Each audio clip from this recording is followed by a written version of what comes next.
ನಾಳೆಗೆ ಪ್ಯಾಟೆಗೆ ಹೋಗಿ ಹರಾಜೆಲ್ಲ ಮುಗಿಸ್ಕೊಂಡ್ಬಿಟ್ಟು ಈ ಸಾಮಾನೆಲ್ಲ ತಂದಾಕ್ಬಿಟ್ರೆ ಒಂದ್ ದೊಡ್ಡ ಕೆಲಸ ಮುಗ್ದೋದಂಗೆ.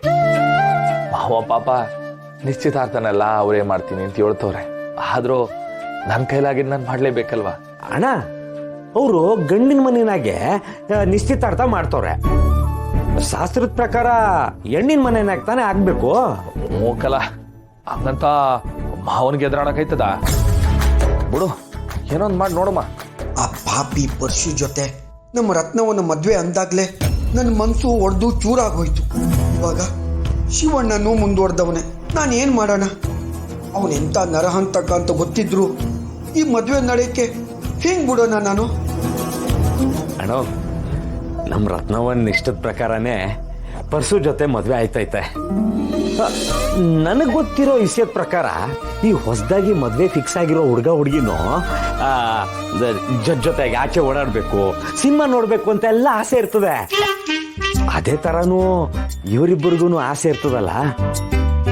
ಪಾಪ ಅವರು ನಿನ್ ಎದುರ್ಕೊಂಡು ಸುಮ್ಕಿದಾರ ಏನು ಅಂತ.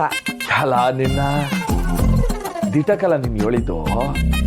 ಪಾಪ ಅವರಿಬ್ರು ಅಲ್ಲ, ಒಬ್ರನ್ನೊಬ್ರನ್ನ ಇಷ್ಟಪಡ್ತಿರೋದೇ ಒಬ್ರಿಗೊಬ್ರಿಗೆ ಹೇಳ್ಕೊಳ್ಳಿಲ್ಲ ಅಂತದ್ರಾಗೆ ಈ ಆಸೆನಲ್ಲೇ ಹೇಳ್ಕತ್ತಾರ.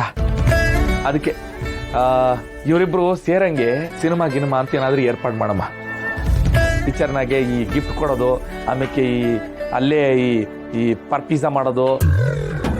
ಅಯ್ಯೋ ಅಣ್ಣು, ಪ್ರಪೋಸ್ ಕಳ್ಳ ಅನ್ನೋದು. ಅಯ್ಯ ಅದೇ ಪರ್ಪೋಸ್ ಕಲ ನಾನು ಹೇಳಿದ್ದು. ಏನಂತೀಯ? ನೀನ್ ಹೇಳ್ತಿದ್ಯಾ ಅಂದ್ರೆ ಅದನ್ನ ಮಾಡ್ಲೇಬೇಕು. ಶಿವ,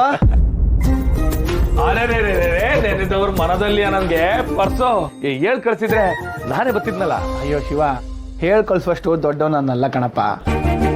ಅಬ್ಬಾ, ಊರ್ ದೊರೆ ಮಗ ಹೇಳೋ ಮಾತಾ ಇದು? ದೊರ್ಕೆ, ನಮ್ಮಪ್ಪ ದೊರೆ, ನಾನಲ್ಲ. ನಾನು ಸ್ಕೂಲ್ ಟೀಚರ್ ಒಬ್ರಿಗೆ ದೊರೆ ಆಗೋನು. ಏ ಪರ್ಸು ಮೊದ್ಲಕ್ಕಿಂತ ಜೋಕ್ ಮಾಡ್ಬಿಟ್ಟ. ನಗರಲ್ಲ